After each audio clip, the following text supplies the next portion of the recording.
Greetings, I'm Michael Quinn Patton. I've been doing evaluation for some 50 years now and have come to appreciate at this time how we need to change what we're doing to address the challenges of our time. Those challenges are to evaluate systems transformation, which is very different than evaluating projects. This video is about criteria that can be used to evaluate transformation. I don't offer these criteria as definitive, but to suggest how we need to rethink criteria in the face of our current challenges. So let me review what we need to do to transform evaluation in order to evaluate transformation. Why transformation? Because that's become the clarion call of our time. Major, significant change. We are the first generation to know that we are destroying the planet and the last generation that can do anything about it. Global problems transcend national and agency boundaries. Climate change, economic turbulence, more refugees than any time since World War II, virulent infectious diseases like the pandemic, coronavirus, dying oceans, global cyber terrorism, international drug cartels, human trafficking, weapons trafficking, global poverty and inequality, multinational corporate collusion. And this is just a short list. These global problems are disputed. The facts are matter of intense debate. Politics and special interests dominate. National interests, multinational corporate interests, agency agendas, competition for resources. The stakes are huge. And evaluation and evaluators come into play in trying to sort out what makes a difference, what are the important things to do, what doesn't work. As Einstein famously said, we cannot solve our problems with the same level of thinking that created them. And our current thinking over the last 50 years in evaluation has been dominated by the project model mentality. Planners, funders, implementers, evaluators have all been caught in this mantra of plan your work, work your plan, evaluate the results, linear project program thinking. Now we're being called on to evaluate environmental ecosystem sustainability and global systems transformation. Those challenges are different than evaluating projects and programs and need different criteria for evaluation. That's the essence of this video argument. The Intergovernmental Panel on Climate Change has been issuing reports now, each one of which is more dire than the preceding one, about how rapidly climate change is advancing. CO2 concentrations at the highest levels in 2 million years. The sea level rise at the fastest rate in 3,000 years. Arctic sea ice at the lowest level in 1,000 years. Glaciers retreated at unprecedented levels. And so we are in a climate emergency, emphasis on emergency. And we, in a post-normal COVID world, are still facing challenges of widespread pandemics and of food inequalities, food hunger that has increased. The 2021 United Nations World Food Systems Summit brought systems transformation to the fore as a food issue. There's a CEO guide to food systems transformation. There are collaborative frameworks for food systems transformation. And these transformations are being called for through the future of food. Ruth Richardson, the CEO and executive director of the Global Alliance for the Future of Food, has said, "We believe that transformational change requires that we craft new and better solutions at all scales through a system-wide approach and deep collaboration between philanthropy, researchers, grassroots movements, the private sector, farmers, and food systems workers, indigenous peoples, government, and policymakers. Transformation means realizing healthy, equitable, renewable, resilient, and culturally diverse food systems shared by people, communities, and their institutions. For evaluators to respond to this challenge, we have to go about our business differently. The 2030 agenda is a transformative agenda for the Sustainable Development Goals. And there are transformation forums being formed to work on transforming each of the systems related to the SDGs. So where does that put evaluation criteria for transformation? Well, this video is based upon an article I published in the American Journal of Evaluation in March of 2021 about evaluation criteria for evaluating transformation. It's based upon the logic of evaluation as formulated by Michael Scriven, a 4-step process that includes defining the criteria that will be used to evaluate something, setting standards of performance on those criteria, measuring the actual performance, and synthesizing the results to reach an evaluative conclusion. That's the logic of criteria. The performance measurement mantra is that criteria determine what gets measured, and what gets measured gets done, or at least attended to. And if we measure the wrong things, we potentially do the wrong things. So criteria matter. They constitute what you might call the nuclear core of evaluation's energy function, rendering judgment. Without criteria, there can be no judgment. Without judgment, there can be no evaluation. Criteria express, manifest, encompass, make explicit, and operationalize what is valued. Criteria mediate the conversion of values into judgment. Criteria prioritize what is important. Criteria direct what questions to ask, data to collect, and results to highlight. And criteria focus evaluation reporting and conclusions. To what extent and in what ways have criteria been met? The most dominant criteria in the world for the last 40 years have been the OECD DAC criteria, developed in 1991. These are criteria that call for assessing the relevance of a project or program, the effectiveness, that is, whether outcomes are attained, efficiency, project cost benefit, impact, and sustainability, defined as continuity. Were the results achieved, maintained over time? These widespread, widely adopted criteria by international agencies, by international donors, by international initiatives of all kinds, are essentially project criteria. They're not transformation criteria. They have served well for projects, but they don't translate well into evaluating transformation. They're not merely technical criteria, although they're so widespread that they get treated as if they're simply technical, methodological criteria. But they're based on particular values. They represent an industrial manufacturing worldview of treating projects and programs as if manufacturing outcomes efficiently and continuing those outcomes. One example is the Criterion of Efficiency.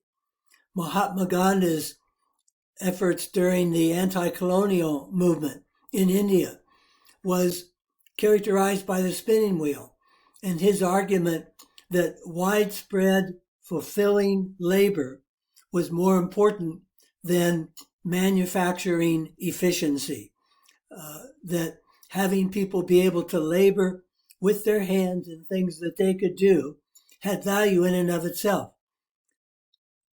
I don't make that argument to suggest that efficiency is not important, but to emphasize that efficiency is a value judgment, and that value brought into evaluation gets treated as if it's simply a technical criterion, when in fact it's deeply values-based. A plea for the spinning wheel is a plea for recognizing the dignity of labor, Mahatma Gandhi said. And so each of the criteria that OECD DAC has been using represent particular kinds of values about what projects and programs should accomplish. And those values, I'm going to suggest, are different under our current transformation crisis. So in 2018, OECD undertook a review and revision of the criteria. They engaged with multiple stakeholders, did surveys, had conferences, had consultations, and the great majority of respondents said that they wanted to retain the existing criteria.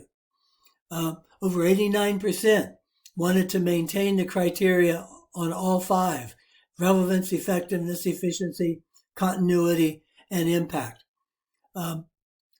This is not surprising. The people who've used those criteria have gotten comfortable with them. They're known. They're built into terms of reference. We know how to do these things. They're widely used and practiced. They allow continuity in the evaluation frame themselves. But the question is whether they serve evaluating transformation. The revised DAC criteria that clarified these added one, coherence, but they retained five of them pretty much as they were. Effectiveness asks, is the intervention achieving its objectives? That's project thinking. Coherence, how well does the intervention fit with other things going on in a context? That was added. Sustainability on the right is really continuity. Will the benefits last if achieved? Impact, what difference is the intervention making in the larger community? Relevance, is the intervention doing the right things? And efficiency, how well are resources used? These criteria have served well and remain dominant throughout the developing world. But what I want to suggest is that as we take seriously the notion of systems transformation, that we consider alternative criteria. That instead of just looking at relevance, effectiveness, efficiency, impact, coherence, and sustainability, that we, in the context of the global emergency, identify criteria that really speak to transformation. The traditional normal practice of evaluation compared to systems transformation is that the language of projects is the language of problem and solution versus systems and adaptations. It's assuming that there's a right answer. Often a best practice is formulated versus accepting that inquiry and learning are ongoing and adaptation is ongoing.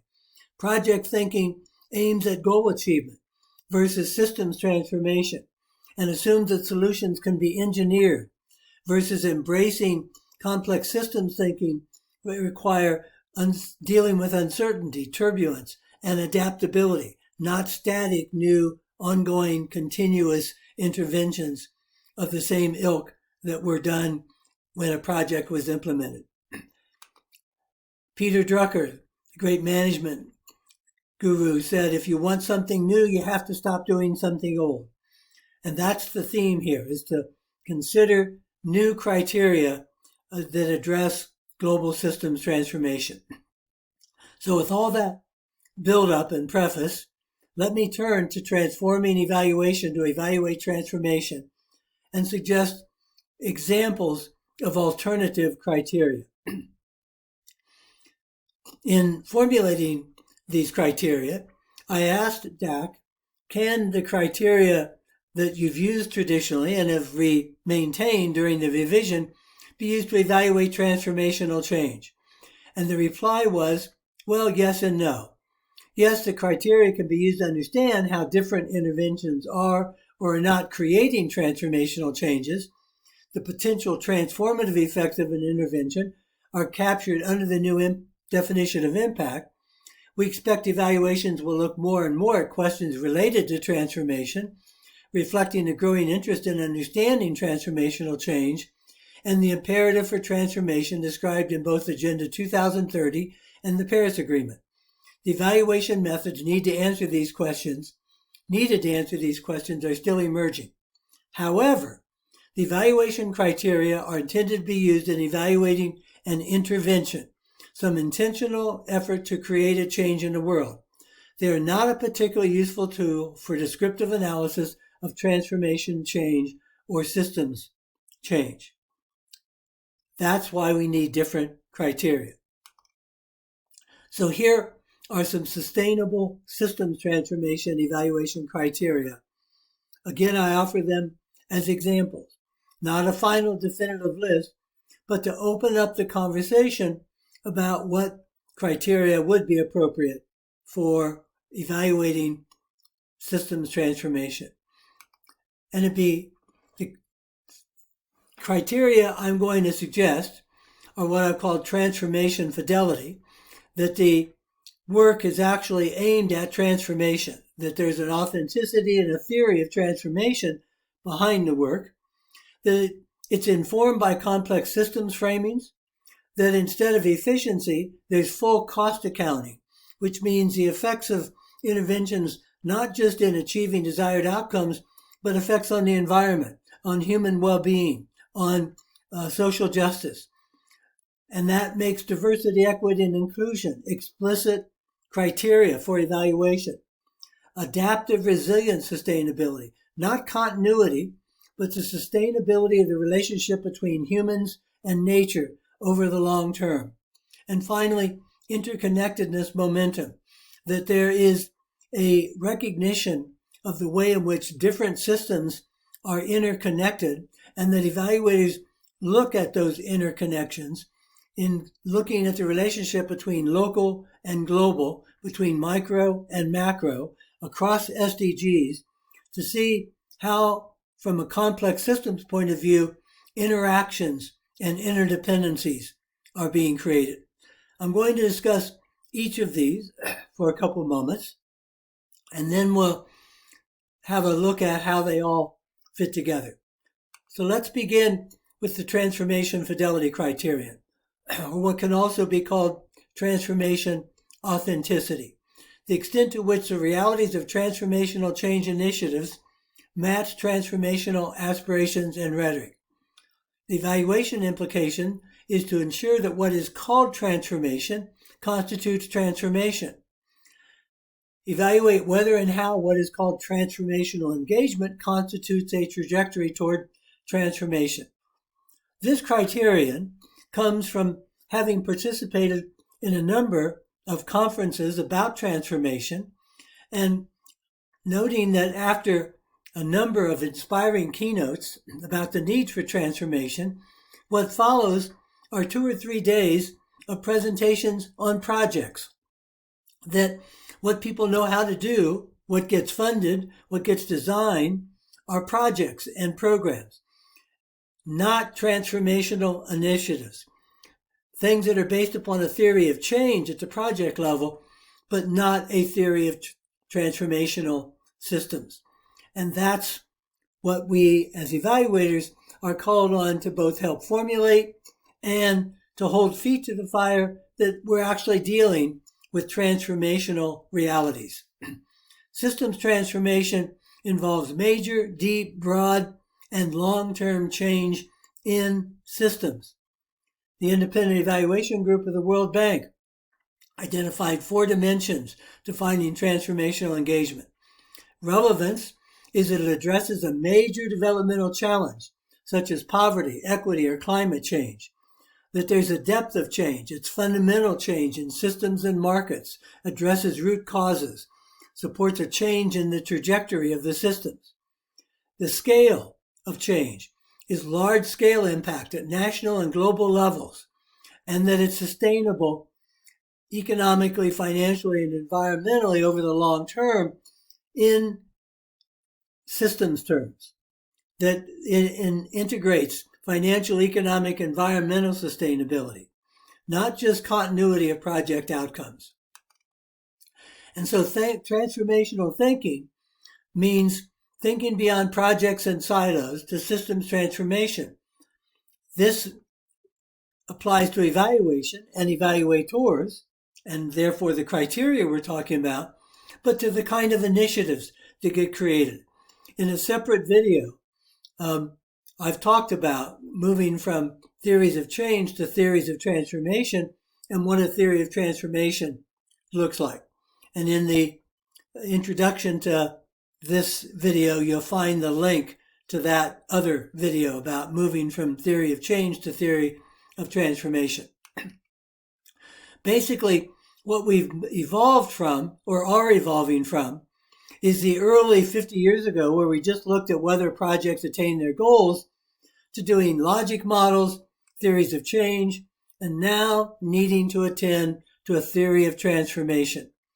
And the criterion then is whether or not there is an articulated, viable, empirical, theoretical basis for transformational change that is guiding whatever the effort is. The language of theory of change came from Carol Weiss in her exquisitely important article, Nothing as Practical as Good Theory, in 1995. And I believe that were Carol Weiss still with us, she would be at the forefront of recognizing that theories of change were for specific closed system interventions aimed at discrete outcomes, and that to change and transform systems, we need a theory of transformation. And in our work around purposeful program theory in the profession, we have to move to that other level. So transformation becomes the clarion call of the time. There is correspondingly a concern about what is called green glossing. With all the attention being given to the environment, greenwashing is the notion that people talk a good story. It's a play on the word whitewashing, but that it's all PR. They're not actually doing something. And so in the transformation glossing is the fidelity question of whether or not initiatives are actually transformational in nature. Now that's going to vary by context. It's not an operational definition that's uniform and will apply everywhere. But our job as evaluators is to raise that question, is to ask, what does transformation mean in this context? What are the transformational trajectories? What are the criteria for transformation within the context of a particular transformative initiative? And so we can learn about transformation by looking at historical examples of major scale to get a sense of what we're talking about. The end of slavery is a transformation. The movement from slavery being legal and widespread and the basis of capitalism to abolishing slavery and the continuing battles around social justice that have followed. The end of apartheid in South Africa was a major systems transformation. The fall of the Berlin Wall and the collapse of the previous Soviet Union was a transformation of systems. Efforts to end smoking, the Me Too movement. These are global efforts at systems change. The pushback of the AIDS epidemic was a major transformation of health systems and practices around the world. The Mothers Against Drunk Driving is another global transformational effort. Mohammed Yunus's microfinance work, for which he won the Nobel Prize in 2006, is an example of systems transformation of capital availability to extremely poor people, especially women in developing countries. And so in all of these issues, the evaluators help formulate a theory of transformation, help test that theory of transformation, provide feedback about it in order to help further articulate the nature of transformation itself and learning about what transformation is. So sustainable systems transformation evaluation criteria begin with transformation fidelity, a theory of transformation. Is it real? Is transformation what's being addressed? The second criteria is that in addressing transformation, are complex dynamic systems understandings being employed? Again, this is a switch from project thinking, linear, closed system, plan your work, work your plan, follow your logic model, to SMART goals. Complex dynamic systems are turbulent, they're interactive, they're interdependent, and so systems in transformation become the evaluand, the thing being evaluated.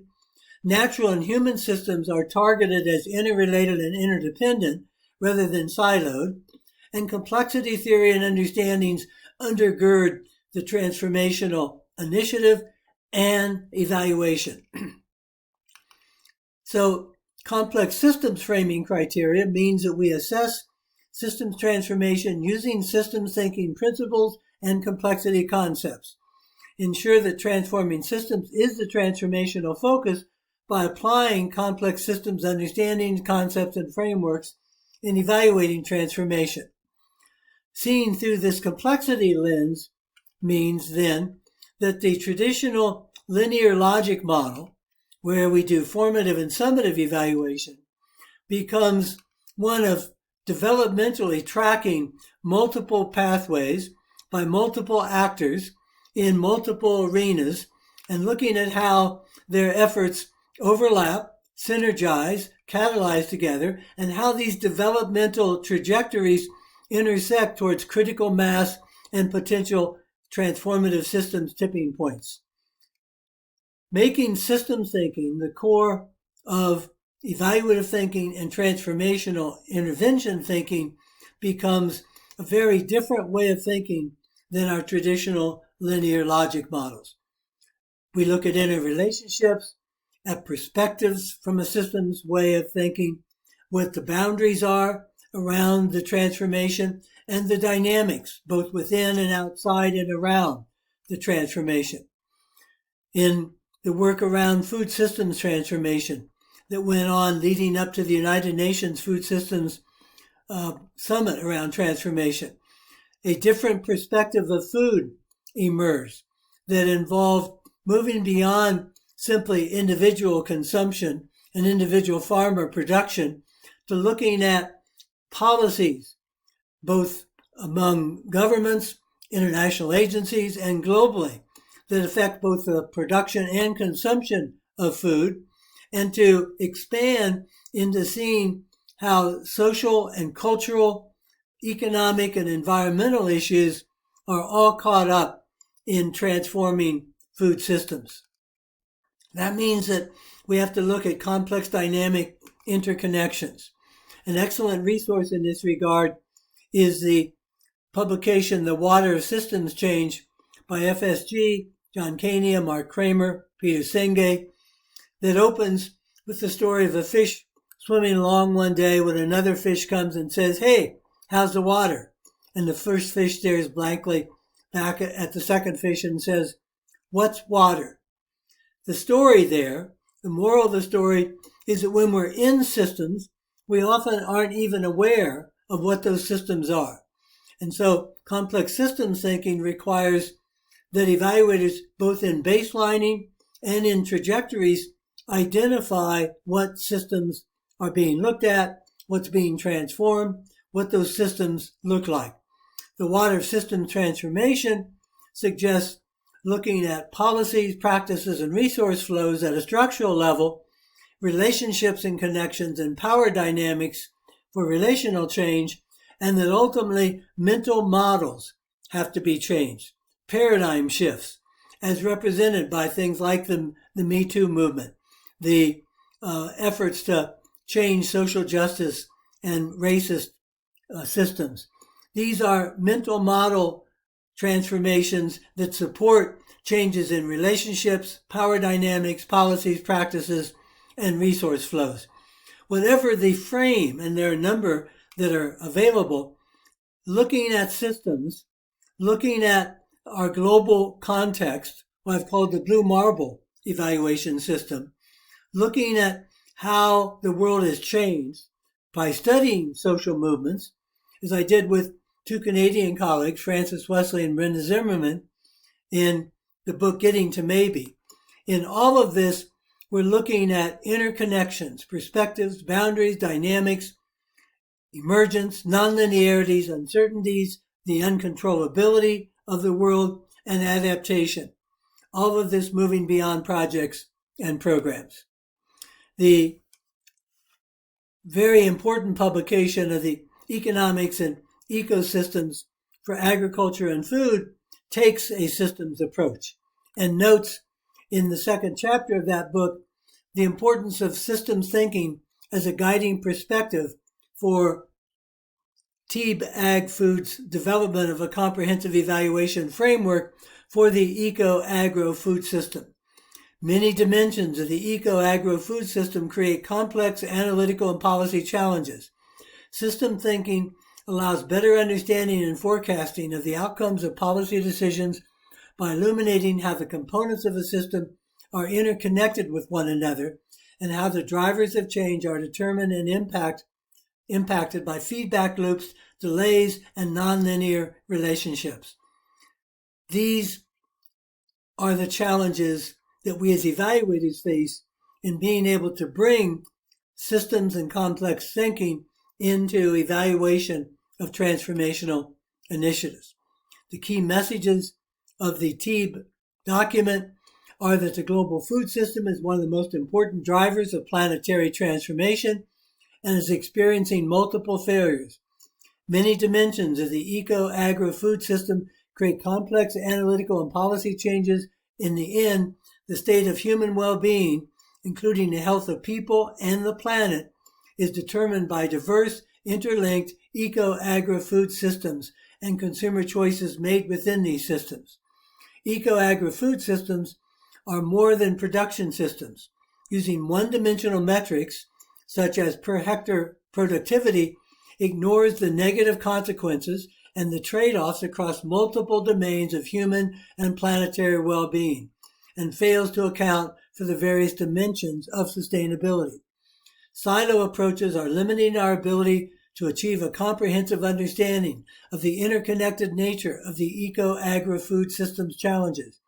We need a holistic framework that allows the integration of well-understood individual pieces into a new, complete picture. And finally, systems thinking allows better understanding and forecasting of the outcomes of policy decisions by illuminating how the components of a system are interconnected with one another. And in that interconnection, systems thinking identifies the drivers of change as determined and impacted by feedback loops, delays, and nonlinear relationships. Synergies and coherence can be gained when evidence is generated and used based on concepts and methods aligned with systems thinking. That is our challenge. That's a different set of criteria for applying to initiatives aimed at transformation. And so we will end up with showing the interconnections between various parts of a system. A lot of the work involves mapping interconnections rather than simply calculating traditional SMART outcomes. And having map frameworks, I'm not going through any of these in detail, but to give you images of how the thinking changes when you begin to map transformational relationships, the social dimensions in the center here, the environmental dimensions, and the interconnections between climate change, water, land use, biodiversity, nitrogen uptake, the interconnections between land, air, and water, and humans and culture. This is the direction that our work needs to move. There are many ways of framing these interconnections, but what they all show are interdependencies, interrelationships between different parts of a system, and understanding their interconnections in complex dynamic ways. The One Health movement is another example of connecting human health, animal health, and the environment together to look at the ways that social systems and cultural systems, climate change, air, water, and land pollution, deforestation, ways of producing livestock are interconnected and affect our human well-being and planetary well-being. So evaluation is beginning to generate a literature about complexity and systems thinking, and we need to advance that work by bringing those understandings into our transformational work. So 2 criteria so far. Transformation fidelity. Is there a theory of transformation that informs the initiative? Secondly, using complex systems, concepts, and thinking as a basis for framing an evaluation. The third criterion is resilient ecological sustainability. I've already talk some about this. It's changing the meaning of sustainability from the OECD definition, which is continuity of established and achieved outcomes, to the relationship between humans and nature for a sustainable planet, sustainable healthy ecosystems. This means evaluating transformational sustainability as manifesting ecosystem resilience and adaptability at the nexus between humans and the environment, therefore employing a dynamic, adaptive view of sustainability and making the ecosystem viability the focus of sustainability, not a program, project, or intervention. This is beyond sustainability as merely continuity. And so this is a major revision of that criterion from continuity to environmental, human, nature, ecosystem health. Adaptive sustainability criterion means evaluating transformational sustainability as manifesting ecosystem resilience and adaptability at the nexus between humans and the environment.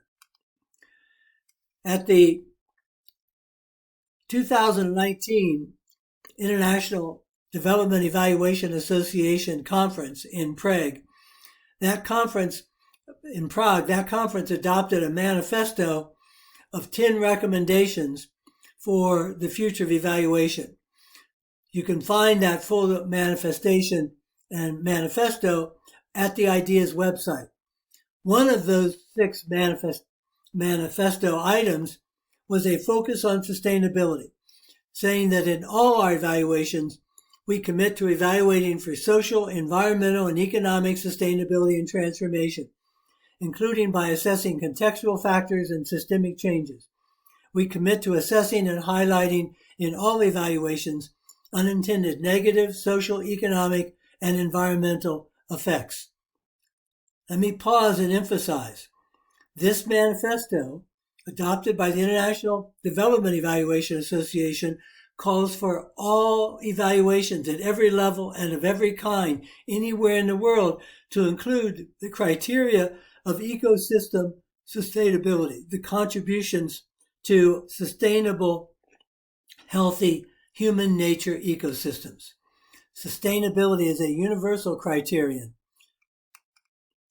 We've got publications that have been emerging about evaluators' contributions in New Directions volumes, in books that are coming out. The Canadian Evaluation Society has revised its strategic plan and has made environmental sustainability a guiding principle. And so in all of these efforts, given the climate emergency, all hands on deck, everyone engaged in dealing with the climate emergency means that environmental sustainability becomes a universal criterion for all projects, for all initiatives, for all programs, but especially for transformational initiatives. So, 3 criteria so far: transformation fidelity, represented by a theory of transformation, the use of complex dynamic systems thinking, addressing environmental ecosystem sustainability. The 4th criterion is full cost accounting. This one is really important. Document and assess the full costs and benefits of systems transformation, including economic, social, and environmental dimensions. Compare the full costs and benefits of baseline versus transformed systems. Evaluate whether, how, and to what extent transformational engagements generates net ecosystem and human benefits. The efficiency criterion of the OECD criterion is basically a closed system cost-benefit analysis, comparing the inputs to the outputs. But the principles that guide businesses and countries on how to do what's called true cost accounting or full cost accounting can be based, as one example, on the economics of ecosystems and biodiversity. The overarching principles of that framework are the right to food, to conduct true cost accounting within an ethical human rights framework, treat food security and food system sustainability as ethical goals rooted in fundamental universal ethical principles such as respect for human dignity and justice. Comprehensive accounting. Identify and incorporate indicators of economic, biological, political, cultural, and social benefits to portray a complete picture of agricultural and food systems costs and benefits. Understanding the food system by only accounting for the economic flows fails to account for other important driving factors. Full costs and benefits. Conduct cost-benefit and cost-effectiveness analyses that include direct and indirect food production and consumption inputs and outputs, as well as effects on ecosystem, biodiversity, human health, and community well-being. Ecosystem sustainability. Calculate the long-term sustainability of healthy, natural, and human systems and their interconnectedness, not just short-term costs and benefits. For example, industrial agriculture is highly efficient, but is having major negative effects upon soil, upon environmental integrity and well-being, and even on human health. Equitable food systems. Work towards equitable food systems based on ethical principles. And 6, for the collective good. Employ a collective action approach to address the externalities associated with food systems. Basically, this approach calls for looking at the ways in which any given intervention affects not just the intended outcomes of that intervention, but the surrounding systems, both human and environmental. Prevailing economic logic reinforces forms of food production that fail to account for the contributions of nature while negatively impacting both the environment and human welfare. This situation has created what economists call externalities, such as widespread degradation of land, water, and ecosystems, high greenhouse gas emissions, biodiversity losses, chronic over- and underutilization, undernutrition, and diet-related diseases, and livelihood stresses for farmers around the world. The nature of international trade resulting from such forces and pressures has many ramifications for equity and sustainability. And so, full or true cost accounting is a very different way of looking at the economics of transformation of systems. The Business Roundtable has, in 2021, redefined the purpose of a corporation to promote an economy that serves all. This involves what John Elkington called 25 years ago the triple bottom line, which he's brought back forward as looking at overlapping circles of economic criteria, social criteria, environmental criteria, when looking at the corporation bottom line, what's called sometimes the people, planet, and profit framework for sustainability. So eco-efficiency is about creating and delivering goods and services while using renewable resources and creating less waste and pollution. Full cost accounting, then, is the economics of ecosystems and biodiversity. Eco-efficiency rather than just efficiency. Eco-efficiency producing more with less in environmentally sustainable ways. And the future of food is working towards that effort and has supported full and true cost accounting. 2 more criteria then.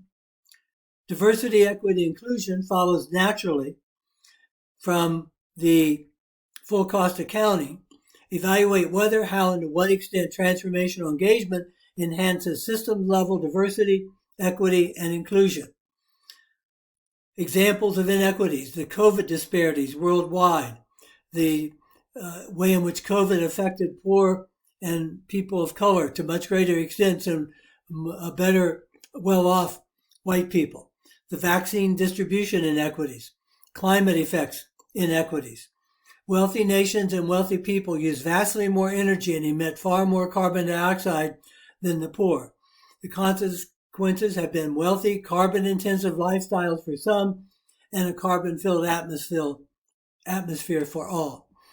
And so when we look at things like food systems and the health impacts, as well as the social justice impacts of industrial agriculture or any other system, racial issues, the ways in which information and education is available to people. The 20th century has witnessed a growing concentration of health and increasing economic inequality. The wealth of 62 people, multi-billionaires, is equal to the wealth of the poorest 3.5 billion people, and the richest 1% have more wealth than the other 99%.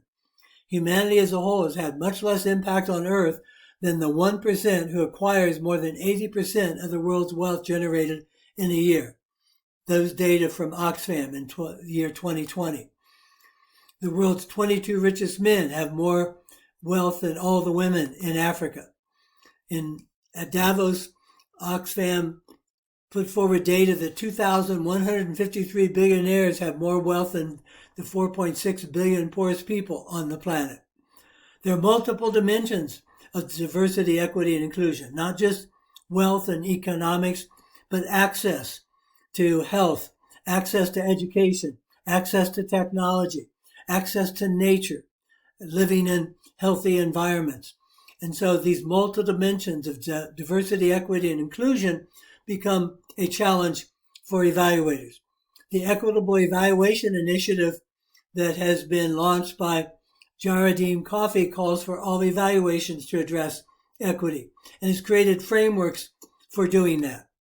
The American Evaluation Association adopted the principle of common good and equity, that evaluators should strive to contribute to the common good and advancement of an equitable and just society. That makes this work not an option, not something we might do, but as a professional requirement, a professional principle, a professional mandate. That makes it a criterion for evaluation. To realize visionary evaluation for a sustainable and equitable future, the theme that Beverly Parsons, president of AEA in 2014, generated for the American Evaluation Association. And so social equity, justice, and ethical considerations become fundamental values embedded in all of what we do. This is a look at the SDGs organized around environmental issues, justice, people issues, prosperity issues, that these interconnections are part of what transformation involves.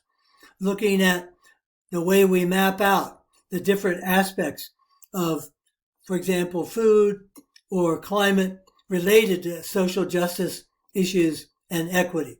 And there are a number of different frameworks for doing this. I won't go through these in detail, but you get the idea that bringing human rights, social justice, equity considerations into evaluation is no longer an option.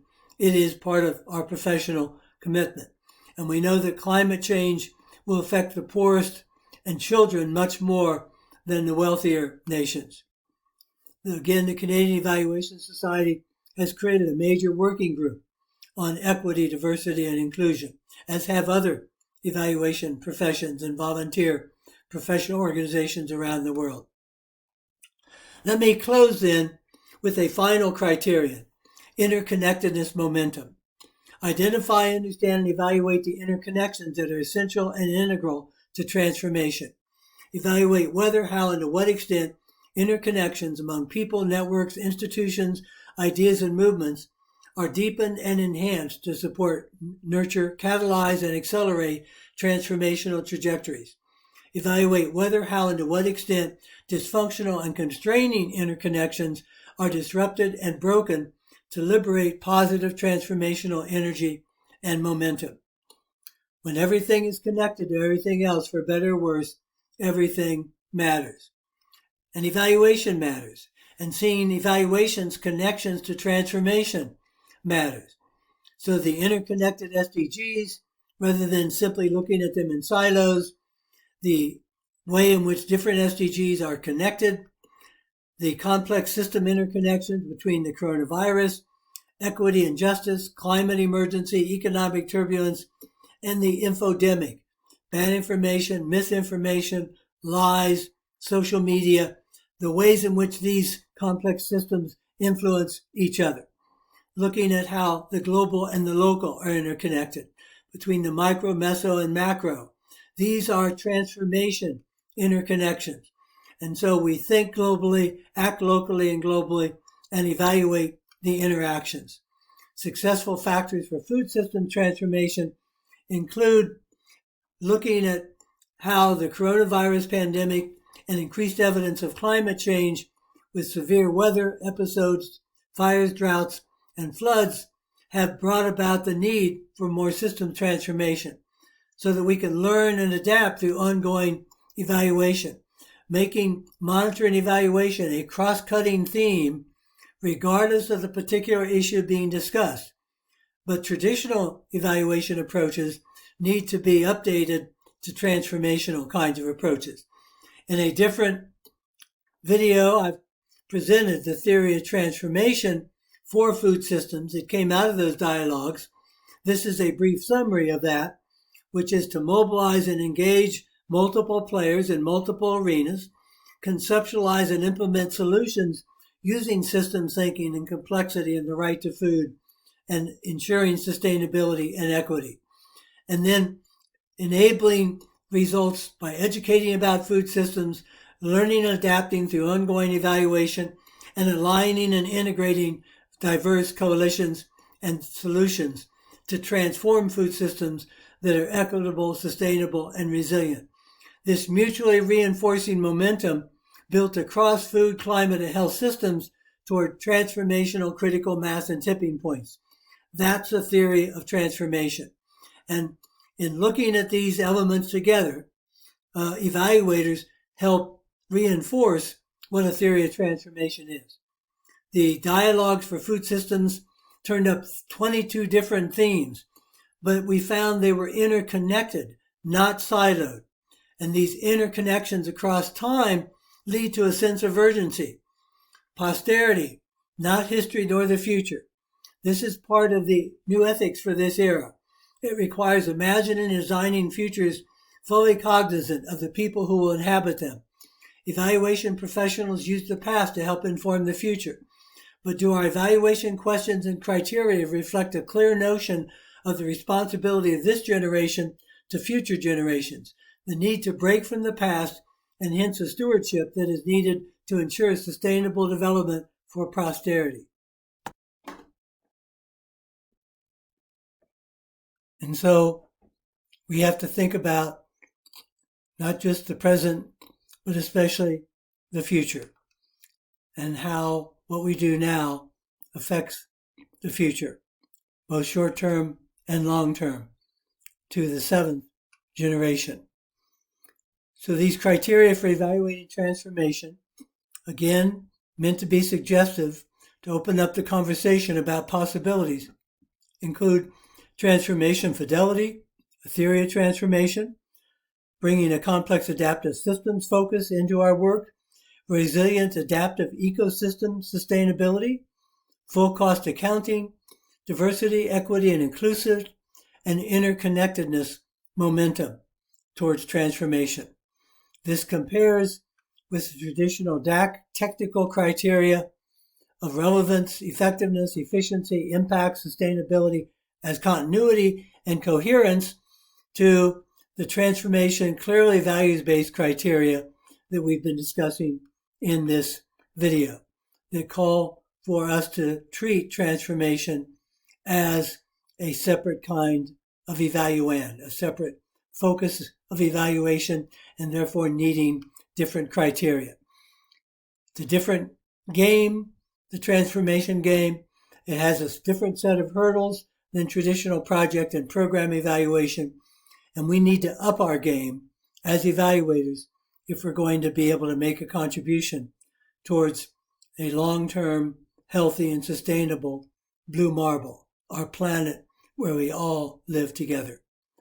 Evaluation for transformation, having evaluation be not a source of resistance to transformation, part of the problem, but making evaluation part of the solution by generating and employing criteria that help support and propel transformation.